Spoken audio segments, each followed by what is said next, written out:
Peace, y'all. It's the Lord here, Cold World. I'm over here kicking with the guy, Jay Wiggs. What's good, baby?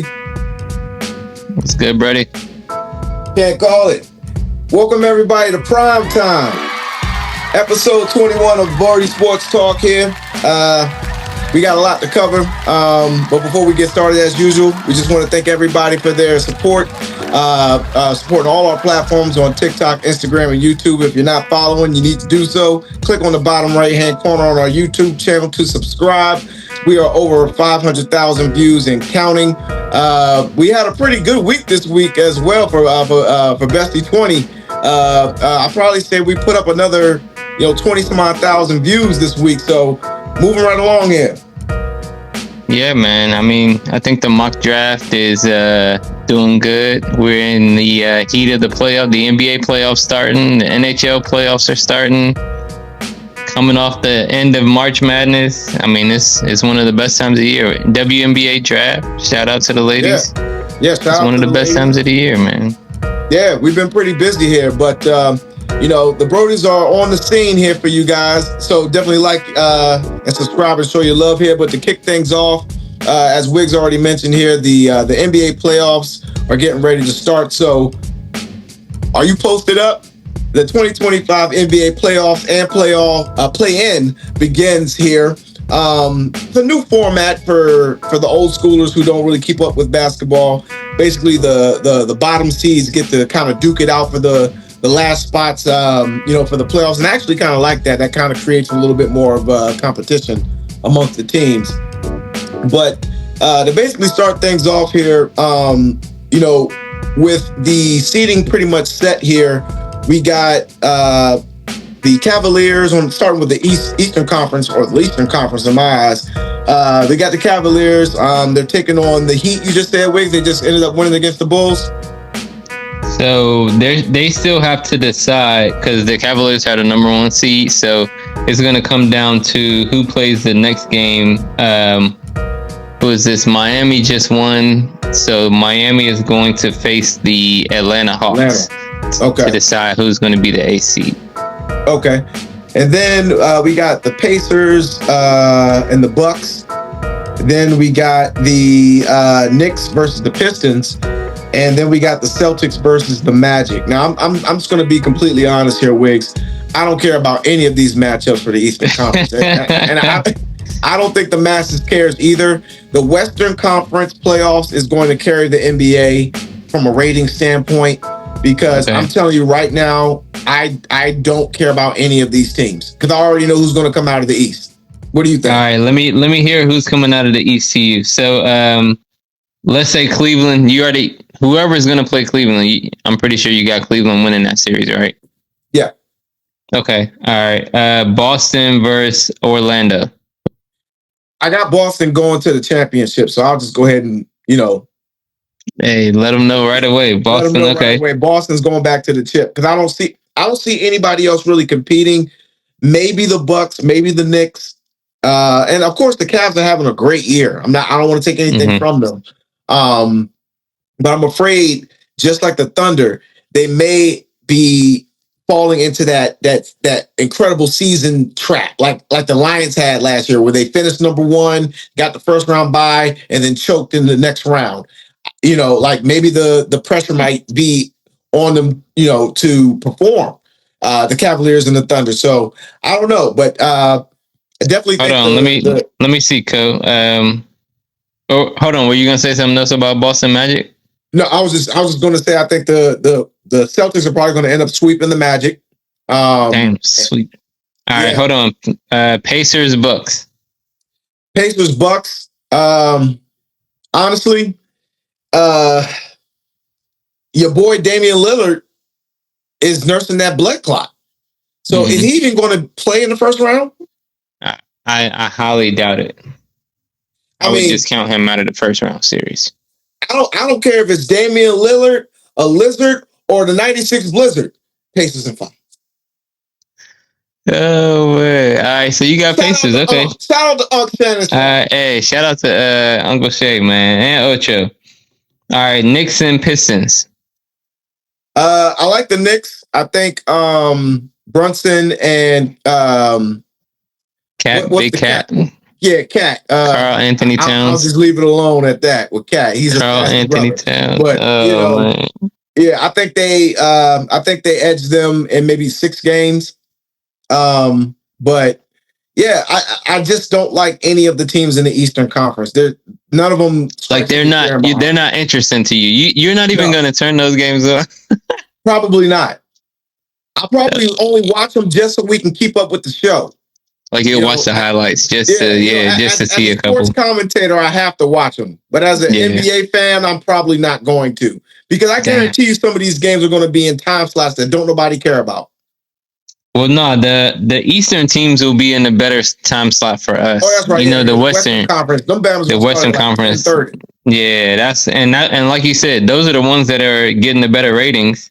So it's for the Eastern time folks.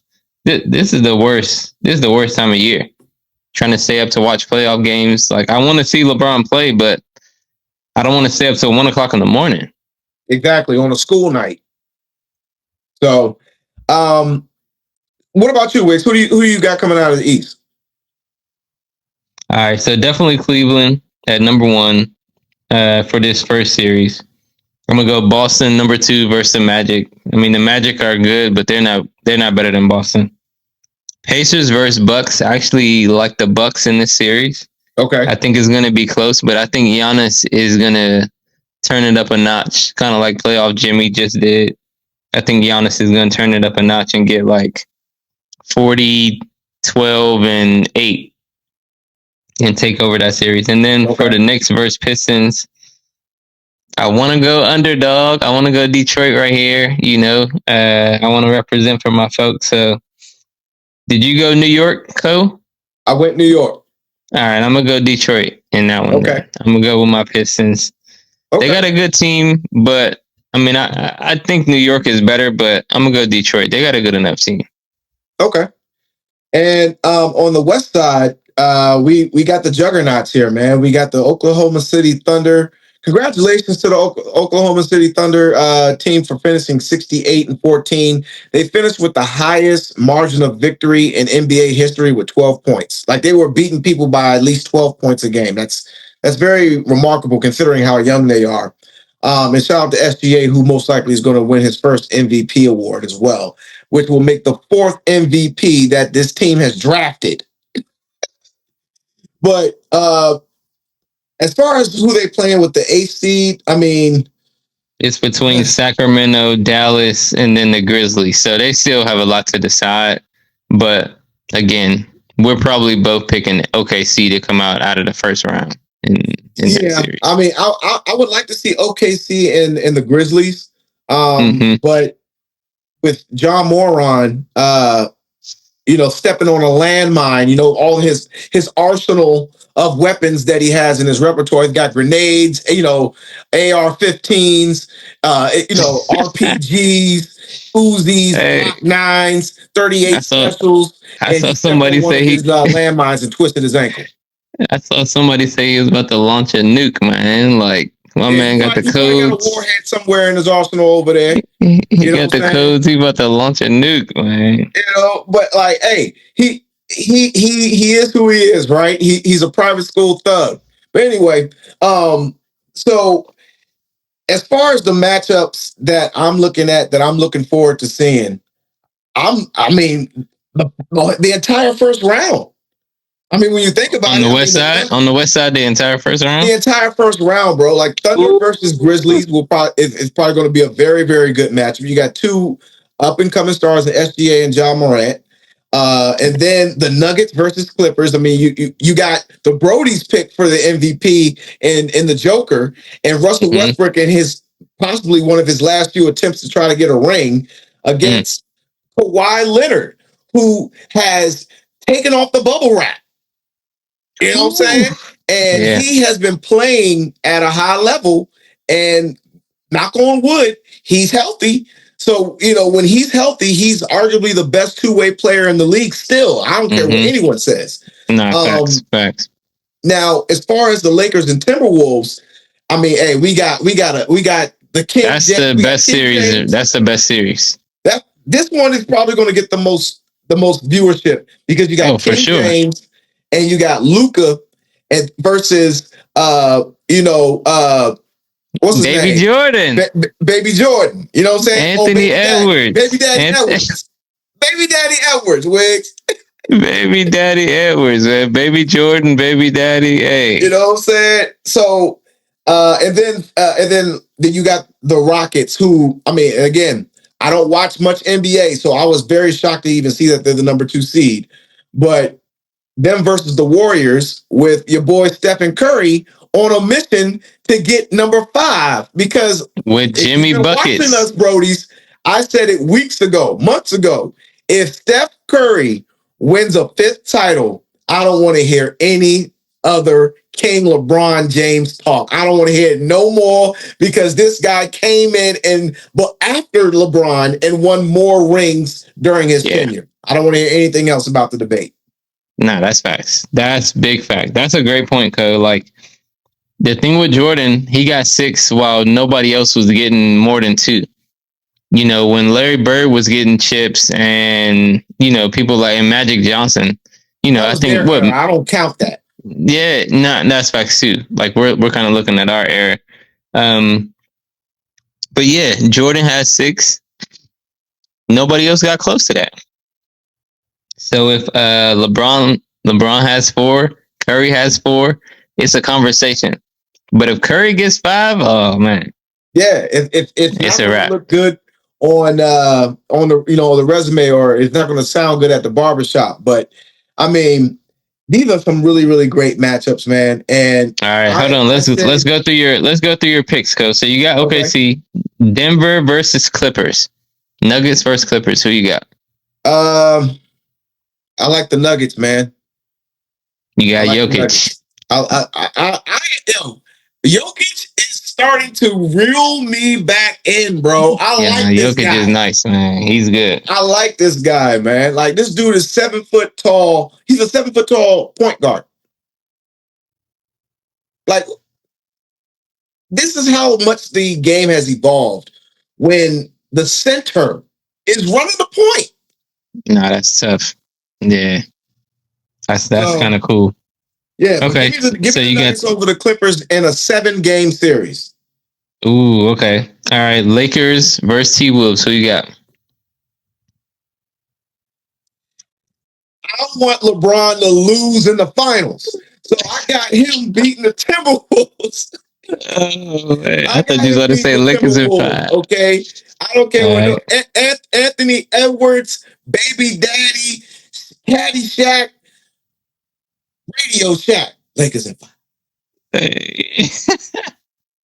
Lakers in 5. All right. Rockets, Warriors. Who you got?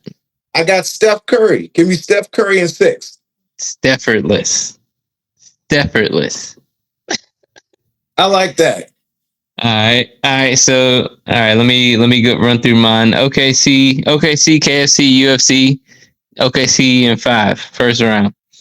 Denver versus Clippers. If you're taking the Nuggets, I'm gonna take the Clippers, just to make it interesting. You know, Kawhi is playoff Kawhi, like you said. He's the best 2-way player in the league. He's a different beast when he's healthy. Let's see if James Harden or Russell Westbrook can be the difference in that series. James Harden is playing like he's revitalized, so let's see what the Clippers can do. That's a good Lakers point to make right there, Wig. That's a good point. Okay. We got 2 former teammates who are known for choking in the playoffs. Whoever doesn't choke is going to win. Okay, we got Lakers T-Wolves. You ain't going against LeBron. Like you said, I think the Lakers are going to lose at some point, just because LeBron and Luka is their first year. They didn't even get a complete year together, so you know they're gonna go as far as the talent can take them. But at some point, they're gonna run up against a team like Boston, a team like Cleveland. That's just a better team with better talent. So right now, the T-Wolves don't have that. Anthony Edwards is probably gonna go off for 40 or 50 points a night. I'm expecting big things from Anthony Edwards. Okay. Like I said, that's baby Jordan. You saw what he did to KD last year in the playoffs. You know he's ready to turn up this year. I'm excited to see what Luka's gonna do. You know, LeBron is the king. So hopefully, LeBron always answers the call, but hopefully he just doesn't practice any bitch assness, during the Yeah. season, like Yeah. during the series. It's too late. It's in his blood. Yeah, like just go crazy, LeBron. Go crazy, man. So I'm gonna go with Lakers and then Okay. Rockets Warriors. I would love to pick the twin of the Pistons, Amen Thompson. We got Osor on Detroit and Amen in Houston. So I would love to go with Houston, but I think Steph and Jimmy buckets. Yeah. I'm gonna call them the Bash Brothers. Jimmy Butler and Draymond Green. They like the Bash Brothers out there. And then Jimmy being able to score. He's another good two-way player with Steph. Yep. They're just too good, man. So I'm gonna go with Warriors. And we know how Jimmy Butler is in the playoffs. So yeah, I like that. But let us know what you think there, Brodies. The playoffs are and the play-ins are underway. This Saturday and Sunday, I believe, is when they officially start kicking things off. So let us know what you think. Again, click on the bottom right-hand corner on YouTube to like and subscribe, and also like and subscribe on TikTok and Instagram. But moving right along here. So we got already talked about the favorable matchups here. So we pretty much discussed this one here. First round is on me. So I guess what we can do from here is just talk about who do we think is going to be the favorite to win it all, I guess, in the conference here. So starting with the Eastern Conference, who do you got making the championship? Yeah, I think coming out of the East, I'm gonna go with you, Co. I'm gonna go with Boston. I think we take it all the way back to the Olympics. Boston is the reigning champs. They won, and then the Olympic team decided not to invite Jaylen Brown.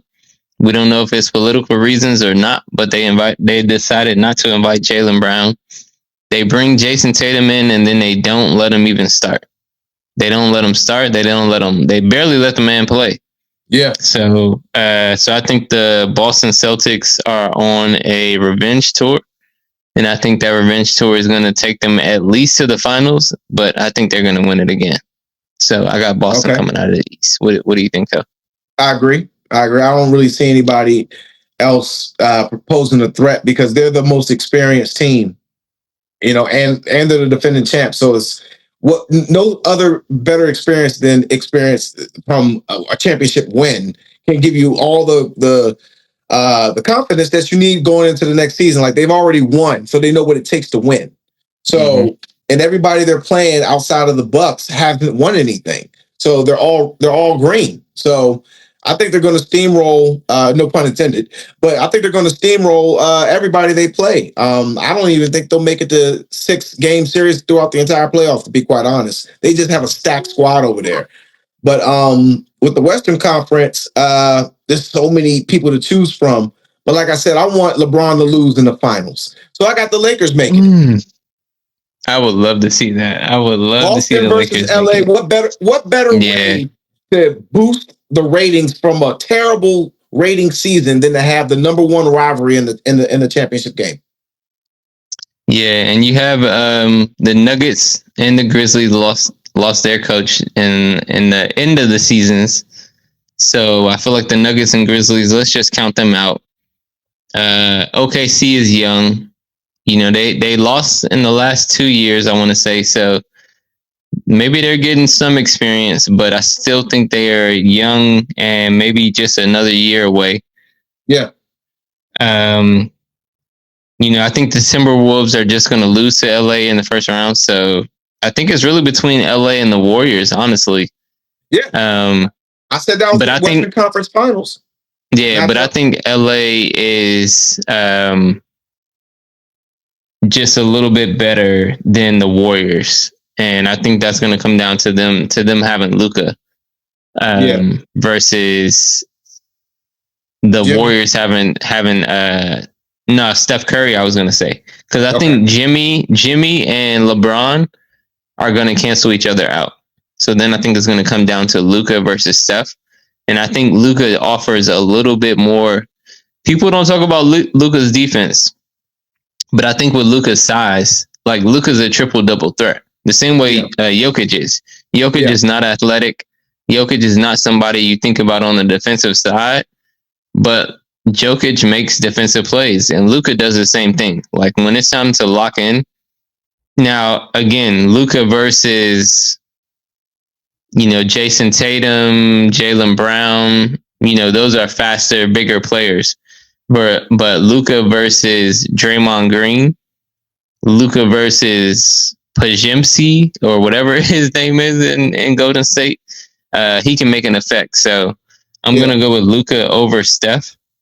I think they're gonna equal each other out offensively. So I'm gonna go with the Lakers coming out of the West. Yeah, I agree.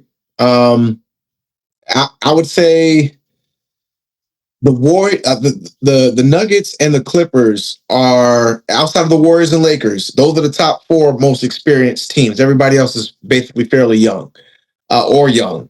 So the Clippers and the Nuggets, they're going to beat each other up. That's going 7 games.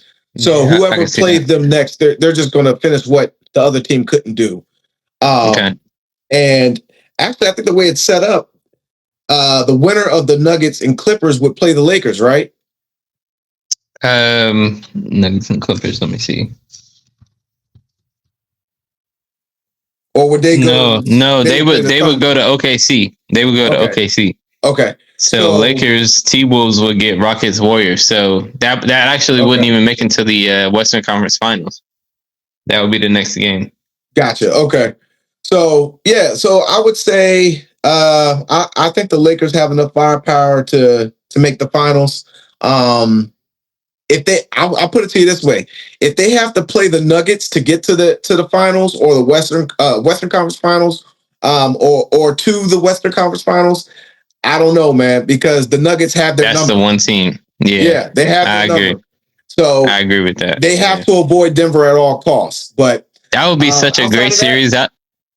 I was gonna say, that'll be such a good series because I don't know that we've seen Jokic versus Luka in the playoffs yet. So that'll be a really good series. The two best form players, really. I mean, outside of Giannis, I'll give it to those two guys. But yeah, any series with LeBron is going to be good, and Steph Curry. Any series with Steph Curry is going to be good. OKC with Shea, like that's the MVP, so you want to see that. Jokic is a triple-double threat at all times. I mean, yeah, the West is just loaded, man. Yeah, man. They need to figure out a better way to get these Western Conference games on Eastern Conference or Eastern Standard Time prime time slots, man. Because I'm like, I'm not staying up till 10:30 to watch LeBron, man. I'm just not. Yeah, nah. That's definitely the worst thing that the NBA has going for them right now. Is the game starting late? That and injuries. Every postseason we see it. An injury that takes out one of the top 5, top 10 players, and then the late time slots. It just makes the games. It's kind of unwatchable because at some point you're like, yo, I gotta get sleep. Like I gotta work in the morning, man. Look, let me tell you something. I grew up. We grew up watching Kobe, so I had to sneak and watch this guy play, and I wouldn't get to bed on average till like midnight, 1 o'clock, 2 o'clock in the morning. So it's like now that I'm 40, I'm like, bruh, at 9:30, I'm starting to get a little groggy. So it's like I'm not going to sit here and watch you flop and roll around on the ground in a tantrum and have them freaking go to commercial because you over here with a faux injury and it's 12 o'clock at night. No.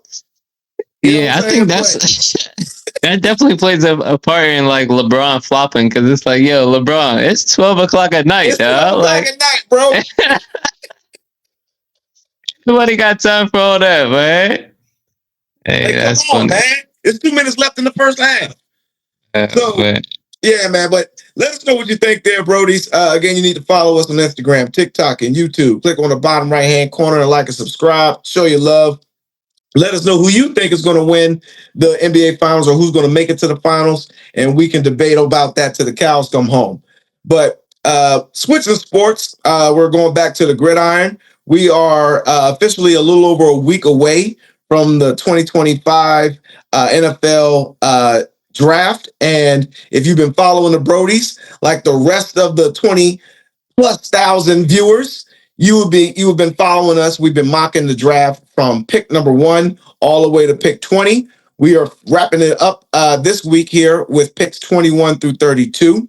And picking up where we left off, we got Wiggs with the 21st pick with the Pittsburgh Steelers. Wiggs, who you got? all right, so hey, I had to consult with my partner here on this pick because this was a tough one, man. I mean, the Steelers have a lot of needs. Let's just be honest. They lost their running back. They brought in DK Metcalf at receiver. They lost their 2 quarterbacks. They lost Russell Wilson and Justin Fields. And then their defense was not unstoppable, their defense wasn't the number 1 or the top 5 defense like they usually can be. So the Steelers can go a bunch of different ways, but somebody's still on the board that my partner said the Steelers cannot pass up. So even though this is my pick, I'm going to give my partner a lot of credit on this one. The Steelers are going to go with Shedeur Sanders. Co-world, let me ask you, what do you think about this pick? The Steelers and Shedeur. I think this is a perfect pick. Not only just for Shedeur, but for the franchise in Pittsburgh, because they pride themselves on consistency. I mean, they've only had 3 coaches in the past 70 years. I mean, that speaks a lot right there alone, okay?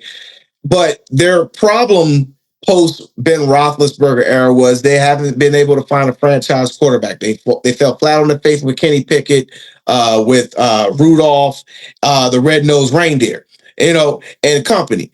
So Shedeur Sanders is an underdog.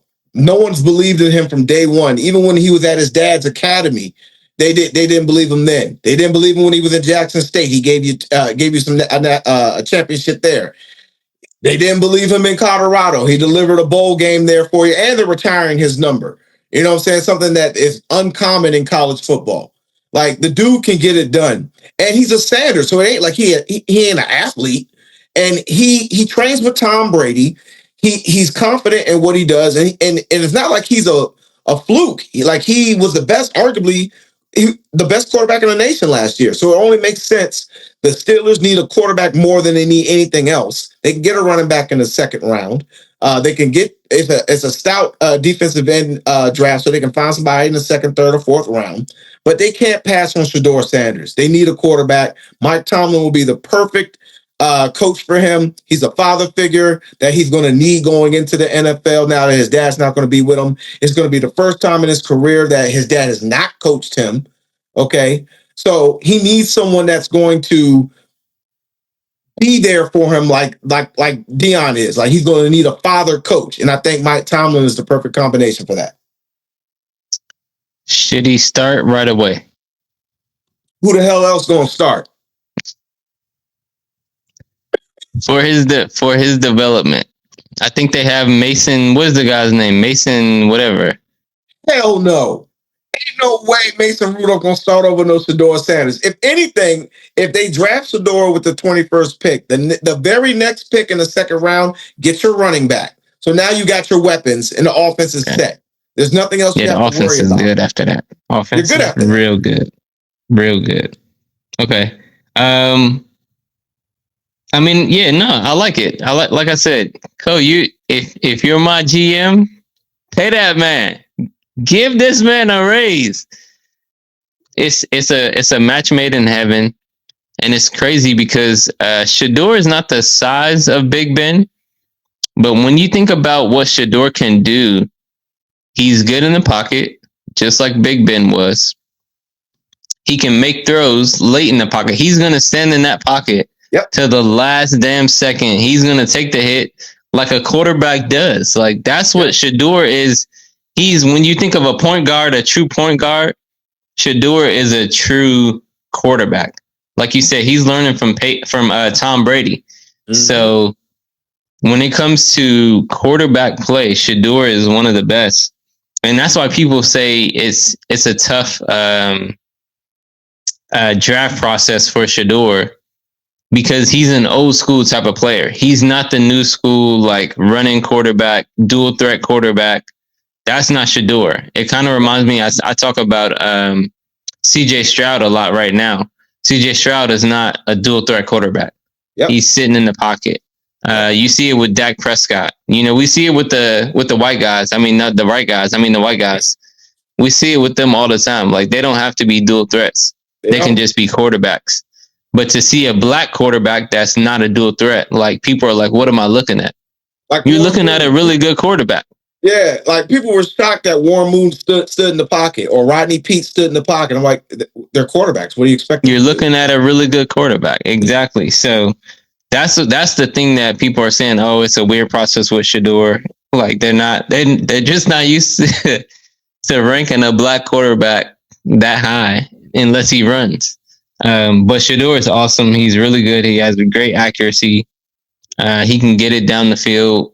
Shedeur is so good that the three receivers that are there are all probably going to get drafted. We know Travis Hunter is going to go number 2 or number 3. Jimmy Horn Jr. is another good Colorado receiver. And they have another receiver that's probably going to go, and that's a testament to Shedeur getting those guys the ball and making them look good, giving them enough tape. They're probably going to get some offensive linemen to go. Again, it's just, if your quarterback doesn't look that good, the rest of the team is not going to look that good. He got Colorado to a winning record. I think they only had 2 wins the year before Shedeur got there. 1. So you got to give Shedeur his credit. All of their losses were by 30 points or more. Yeah, no, you got to give Shedeur his credit, man. He did this in the D1. He went from the HBCU. So first of all, I love the fact that they went to an HBCU and tried to do it a different way. It's one thing to talk about it. They actually tried it. And not only tried it, they won a championship, like you said, Co. And then they said, all right, let's take it to the next level. They go to Colorado and they become a winning franchise. So, yeah, no, I love Shedeur. I think, like, he did fall a little bit in our draft, but I think that's just because there are some other players that are really good. Again, it's all about fit. Outside of, like, the first 2 teams really didn't need a quarterback, So, if he's not going to go number 1, or 2 or 3 possibly, then he's going to fall in the draft. And based on the mock, I think this is a very, very perfect spot for him. Let me ask you this, Co. Let me ask you this. So we have him at 21. Do you see any teams trading up? So we are a week away from the draft. Do you see any teams trading up past 21, knowing that the Steelers are a spot, knowing that the Saints just lost their quarterback probably for the next year? Do you see any teams trading up past 9, past 21 to come up for Shedeur? I don't think so. Because, like I said, after Cam Ward is taken off the board, then all the other skill players are going to be taken. And, the Saints, he could very well fall to the Saints. That's not a bad fit for him either. But I think just from an organizational standpoint, it will be better for him to go to Pittsburgh, because the Saints, or from an organization standpoint, they haven't been that steady ever since Drew Brees left. So, and Sean Payton. But it's possible. But, like, these players in this particular draft, they don't stand out enough to warrant moving up to get one. Like last year, people would have moved up, but they knew it was going to cost a king's ransom to get that number 2 pick off of us, because we wasn't coming up off that because we got 5. But moving on here, we got pick 22. We got the Los Angeles Chargers. Now, this is a Harbaugh coached team. They just lost Bosa, so it only makes sense for they're going to build replace them and continue to bulk up that defense. So with the pick 22, I got the Los Angeles Chargers taking Derek Harmon, defensive lineman out of Oregon. What do you think, Wicks? I like it, man. We talked about this player a couple weeks ago. Derek Harmon hopefully fall into the Commanders. He's the type of player we need going against other players like Saquon Barkley and Jalen Hurts twice a year. We're going to need somebody like him. So to see him go off the board, I'm a little disappointed. I think he's a really good player. He has great size. He's a defensive tackle. He can move around. He can get to the quarterback. He's really good against the run. So I think he's going to be a great player, and John Harbaugh will know how to utilize this player. So yeah, I like Derek Harmon to the Chargers a lot. Okay. And coming to pick 23, we got the Green Bay Packers. Who do you got, Wicks? All right. So the Packers, I'm thinking about quarterback. They have Jordan Love. We're good at quarterback. How did I feel about my quarterback being in the pocket? I was not happy. How did I feel about my running game, my wide receivers? I just felt like we needed more time. I felt like we needed to see our quarterback be a little bit more comfortable in the pocket. So I'm going to go offensive guard, Gray Zabel from North Dakota State. Let's just give Jordan Love a little bit more time. I want him to feel a little bit more comfortable in the pocket. And if he can do that, I think we have a really good team.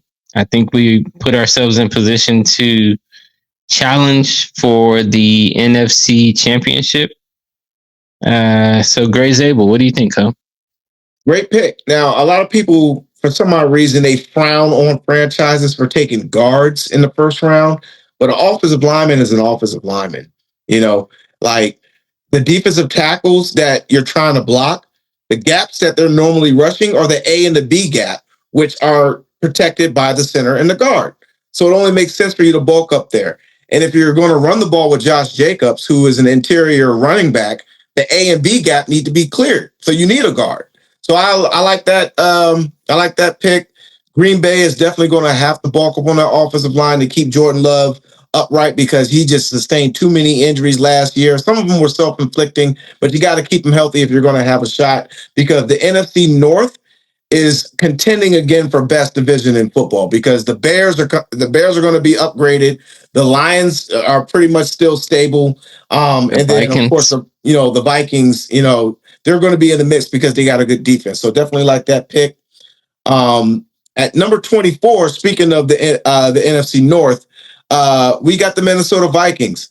Now, they got a little bit of a situation here at quarterback. They drafted their quarterback, and what's that boy's name again? JJ McCarthy. JJ McCarthy. I was about to say Mike McCarthy, but that's the former coach of the Cowboys. But JJ McCarthy, he's coming off an ACL tear. So I don't know if he'll be ready for week one, but if he is, I don't know if they're really going to want to put him out there like that, but you never know. They may still sign Aaron Rodgers. I mean, that's really your only other choice because I don't see who else you're going to go get. But whether they have Aaron Rodgers or whether they start McCarthy, they need to keep him upright. So I got them taking Josh Simmons, offensive tackle out of Ohio State. What do you think, Wicks? I really like this pick. I've been doing a lot of film work lately, and last year in college, everybody was talking about Ohio State being the best team in the league. It wasn't their defense, it was their offense. And their offense kept the defensive lineman off the quarterback, Will Howard.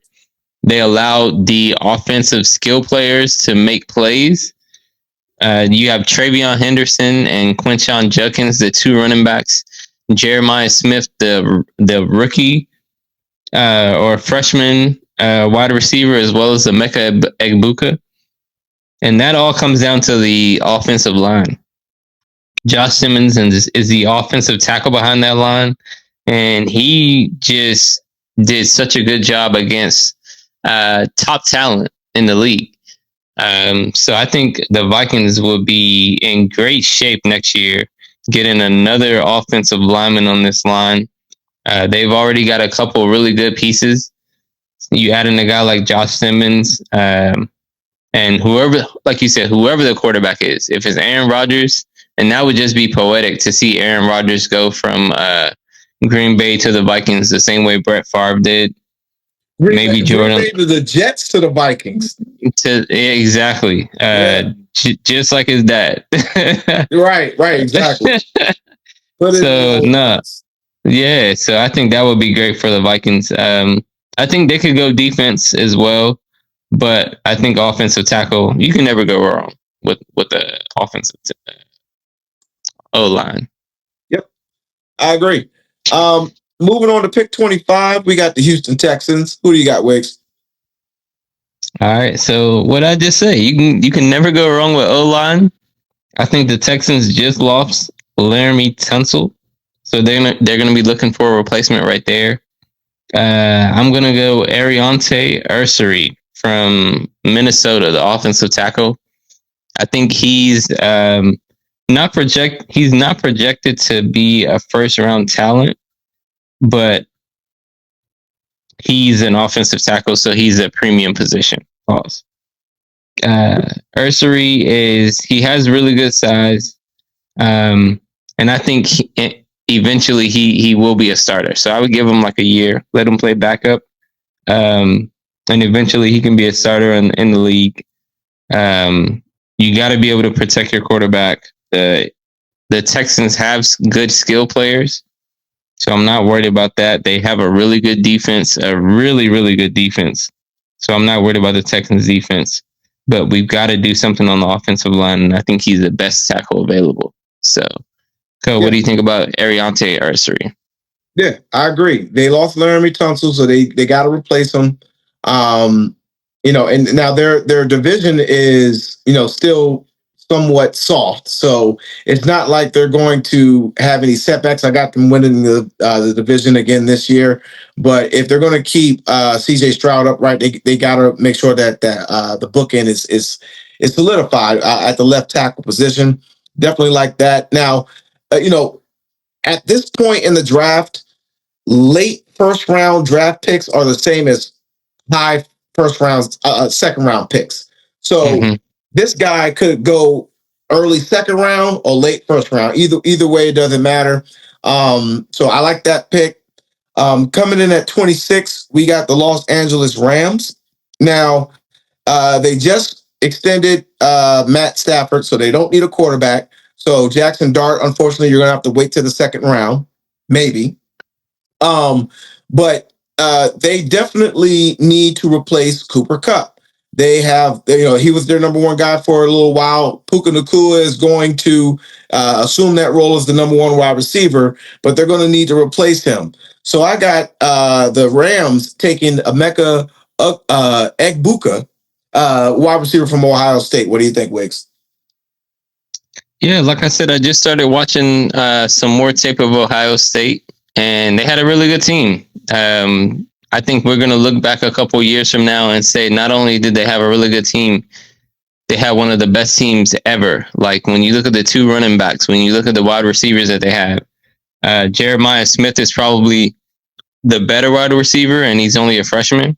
But Egbuka was really good. Egbuka has played with some great Ohio State wide receivers already, and that's one of the reasons that his name is probably not a little bit higher, is just because he had to wait so long being behind other really good wide receivers from Ohio State.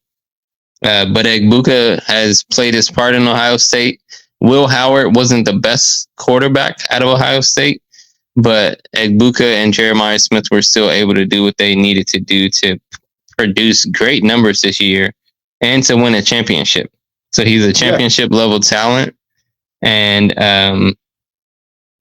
And yeah, no, I just really like that pick for Matthew Stafford. So yeah, and it sounds like a pretty cool combination. The Egbuka Nacua combination sounds like a strong Ethiopian coffee or something. hey, But I like that pick.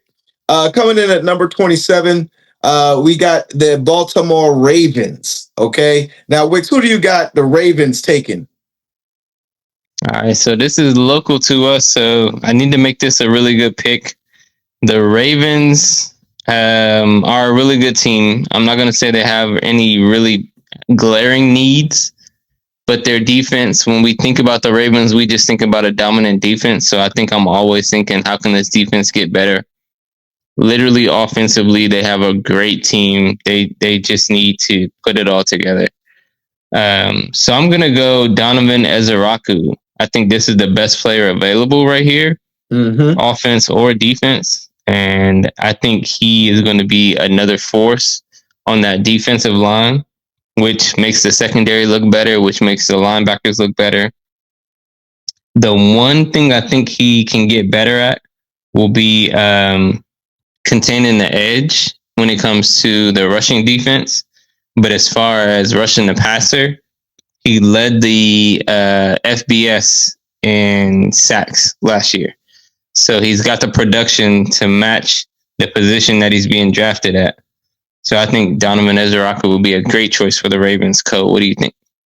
Yeah, I like it. They're going to need it because they're in the NFC North. I mean AFC North, excuse me. They got the dynamic duo over there in Cincinnati that they're going to be battling twice a year. I mean they got two stout Decepticons over there in Pittsburgh with Pittsburgh, Metcalf and George. And then Cleveland. I mean, they got Jerry Jeudy. They're going to be dealing with, and like I said, I think Kirk Cousins is going to end up in Cleveland. So they're going to be dealing with pass heavy offenses at least 6 times, a year. So they're going to need a pass rusher. So I definitely agree with that. Now moving on for pick 28, we got the Detroit Lions. Now, if anybody saw the second round of the playoffs, you would have not seen one of the biggest upsets, but also one of the biggest ass kickings. Okay. And the reason why the Lions got their butts torched by the Skins is because they didn't have a secondary to cover us.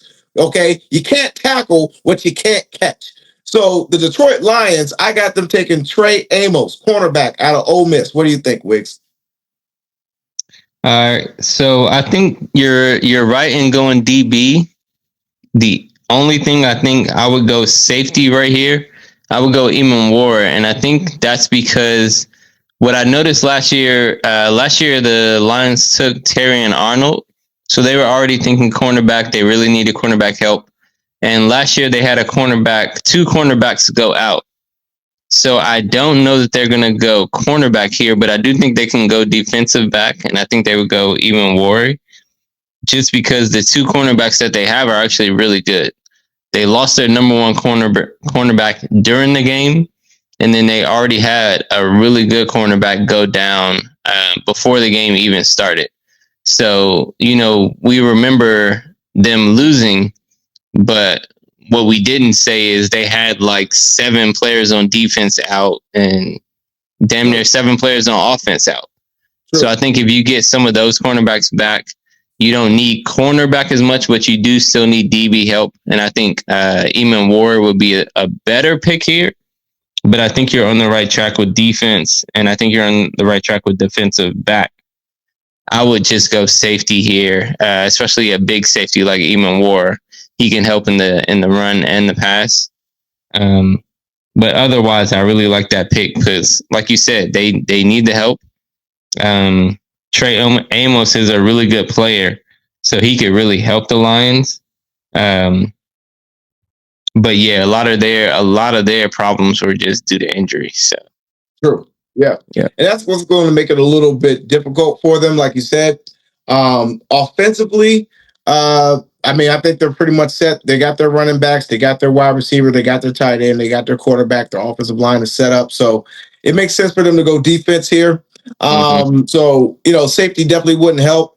Cornerback, if anything, if they do end up taking Trey Amos, he'll just be for depth purposes in case they go through that injury bug again. But coming in at pick 29, we got the team that whooped their ass. We got the Washington Commanders. Who you got them taking, Wiggs, at pick 29? All right, we know this is the home team, so everybody's waiting for this pick. Oh man, it's a big pick. A lot of pressure on you, Wiggs. Don't A mess up. lot, a lot of pressure. I'm looking at best available on the board. I just talked about Nick Eamon. That's somebody that I'm considering at this pick. Um, Defensive end, I think, is a player that we have to is a position that we need the most. And there's one on the board. He has a couple of things that he's dealing with off the field, but on the field, I think he's really good as far as pass rush. The only thing I'm worried about with this player is his rushing defense. But I think he's good enough on the pass rush, and I think he's strong enough for us to work with. So I have the Washington Commanders selecting James Pierce Jr., defensive end from Tennessee. Co, what do you think? I like it, man. He's got the speed, and that's something that we're going to need when we're playing Philadelphia, New York. It's going to be a track meet out there, man. So we need someone that's going to rush the passer. And right now, like to your point, he may not be as good on the rush defense, but I think if we draft him in the first round, he's going to be getting a lot of playing time. So they're probably going to just dial up a bunch of blitz packages or pass rushing coverages or anything like that. That's going to require for him to like just go get the quarterback. And until we figure how we're going to really use you, because we picked up a few people in the off season. So right. Anyone we draft is going to get playing time, but they may not start because we already really signed our starters. So I like James Pierce. He's got the speed. He had that breakout combine. So yeah, I like the pick there. We definitely need more depth and more speed on the defensive end side. So I like the pick. All right, so let me ask you this. I know I had the pick. Your player, we did this a couple weeks ago, and we kind of mocked who we thought they would get in the first round. You had Derek Harmon. Derek Harmon goes off the board.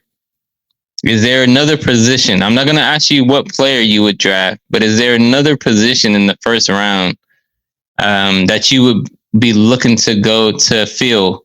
If it's not defensive end, is there another position that you're like, man, that's a position that I hope they look at with the first round pick? I'd probably say corner or safety. Just somebody on the defensive side, man. Like this draft, they need to pick a decent running back. I think they can go first round or second round with that, and then the rest of the picks are just on defense, just stacking the defense up. Because that's the reason why we lost. It wasn't our offense, it was because we were giving up 10 yards a damn clip. We couldn't stop nobody. And even if we did have a decent pass rush, the quarterback just threw the ball up for grabs, and our cornerbacks just ended up shitting the bed. You know what I'm saying? With Benjamin ain't juiced. You know what I'm saying? And getting cooked. Every other play. So we need corner or safety. Jalen Ramsey is available. I don't want him. You know what I'm saying? He's old. Not me either. They're probably going to ask for a king's ransom for him since he's still under contract. No, I don't want him in the locker room talking smack to the reporters, talking about go see who locked who up. Go, you tell me. You tell me. No, I don't want no sassy interviews. Okay, this is why we already got enough with Sassy Samuel. No, we can't have two. Exactly. We already got one dude coming up in this joint with leggings and Ugg boots. No, we're not doing that. Okay. All right. So let me ask you this, Co. Let me ask you this. Take the pick. Take James Pierce, Nick Eamon if he's available, or trade back 5 to 10 spots and pick up an extra third round pick. See, the whole thing with the trading back thing to gather more picks is like you're exchanging quality for quantity. Yeah, you got 3 or 4 extra picks, but you picked all bums that ain't doing nothing. You know what I'm saying? When you could have used that pick on somebody better. We could have got Chris Rodriguez, but we traded back. And we ended up taking Jahan Dotson, who's not even here anymore. Or we could have had Hamilton. Like there's so many players that you end up passing on because you're like, oh, we need to fill so many positions. We need to accumulate as many draft picks as possible. Not sitting here saying that that's not a bad strategy, but it's like if you see a player that you know is going to be an impact player on your team, draft him. Because at the end of the day, if you miss out on them and you get like two other players that don't end up working out, you're wasting their time and ours, plus money. Mm-hmm. So I like that. Yeah, but moving on here for pick 30, we got the Buffalo Bills. Now, this is a team that on paper really doesn't need much, but if they're going to get past Patrick Mahomes and get to the Super Bowl, they got to bulk up on defense. There's two things you need to be stout in when it comes to playoff time. That's the run game and that's defense. So I got the Buffalo Bills taking Kenneth Grant, defensive lineman, out of Michigan. What do you think, Wiggs? You know what I just noticed, Cole? I'm looking at our board and I see Kenneth Grant. You know who I don't see? His teammate Mason Graham. That might be a mistake on our part. Do you like Kenneth Grant over Mason Graham? Because I know all the boards have Mason Graham going over. We might be able to adjust this, but I'm gonna give you a chance real quick, Cook. Mason Graham or Kenneth Grant? Because I don't think we have Mason Graham coming off our board yet. Right now, any defensive player coming out of Michigan for the next so last year, this year, and then next year, they're national champs. These are under the Hall ball, tutelage. So anyone coming out of Michigan from last year and next year, I'm taking. So I think Kenneth Grant is a good pick. I think that will be my one question. Is the question that I just asked you is Kenneth Grant or Mason Graham? But like I told you earlier in this draft, I took Walter Nolan over Mason Graham. Not to say that I don't think Mason Graham is good enough, but I just think that there are players that are a little bit bigger. I think Kenneth Grant is a little bit bigger in size than Mason Graham. Walter Nolan is as well. And I think both of these players are difference makers when it comes to rushing defense, as well as they can impact the passing game as well. And I think that's the difference when I think about Kenneth Grant. He can make a difference for the Bills because, like you said, you got to be able to stop Mahomes. You need somebody that can get pressure right up the middle. When you're thinking about Mahomes and that rush that he has, because Mahomes is not just passing, he's running the ball. You need a defender like a Kenneth Grant that's going to get pressure right up the middle. So I think that would be a really good pick for the Bills. Yeah, I mean, and like you said, man, I'm like, it's all about the build. I mean, despite what ladies may say in football, size matters. So moving right along here, for pick 31, we got the Kansas City Chiefs, the runner-ups to the Super Bowl. Who do you got them taking at the 31st pick, Wiggs? So the way the board has gone, I think the Chiefs will be very happy to take a defensive player. They got worked last year by the Eagles. Just they look worse than the two NFC teams that face the Eagles. And the Rams and the Commanders both look better than the Chiefs did. So the Chiefs need a lot of help. They definitely need offensive line help. That was something I talked to my partner about. So I definitely think they need offensive line help, but I think they need a little bit more help. And when you have a player like Nick Emanwori still on the board, I think a lot of teams have passed up on him, and they're probably going to regret it when they see the impact that he has on this team. Nick Emanwori is a safety with size and speed. I'm not going to compare him to the late, great Sean Taylor, but I will compare him to the safety that the Ravens have right now. And damn, I just lost his name. But the Ravens have I'm trying to think of the Ravens safety, Kyle Hamilton? Kyle Hamilton. Yep. Kyle Hamilton is a big safety with speed. He makes plays in the running game and the passing game. and I think that's exactly what the Chiefs are going to get here. So Nick Eman the safety from South Carolina, what do you think? Yeah, I like the comparison. I mean, if you're going to compare him to Sean Taylor, you might as well kind of put him in the same boat with Ed Reed. You know what I'm saying? Yeah, no, I can't do that. Right, but as far as just like the comp, as far as like size and speed, right? So, right. Yeah. I like the idea because offensively the Ravens are stacked. I mean, they don't need to do anything but run the ball in the postseason. Okay, that's all they need to do. But their defense was their Achilles heel. So they sucked at pass defense. They were pretty good on run defense, but their pass defense was their weak spot. So taking a safety here with the 31st pick, I like that idea there.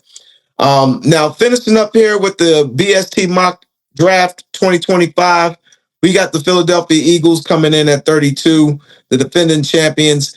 Now, we said this off camera. The Philadelphia Eagles are perfect. I mean, they don't need anything. And if you've been actually following them, this is how genius they are, Wiggs. They have monopolized their trades into getting stockpiling draft picks for years to come. Like this draft and next year's draft, they got like 22 picks between this year and next year's draft, bro. Like that's insane. That's not good for us. Their defense is on rookie contracts damn near. Already, All their offensive players are locked up. It's like we got to get comfortable with them being on top, bro, because it's gonna be a while. Hey, yo. Oh yeah, pause. Oh wow, pause. Like it's gonna be a while before somebody can get them off of us. Hey, cuz get them off of me. Get off of me. Yeah. Hey, but hey, what's the Meek Mill joint? What? Well, I think he said, get off of him. So he was at a wrestling joint. He said, get off of him. Bro, but like they're virtually perfect on both sides of the ball.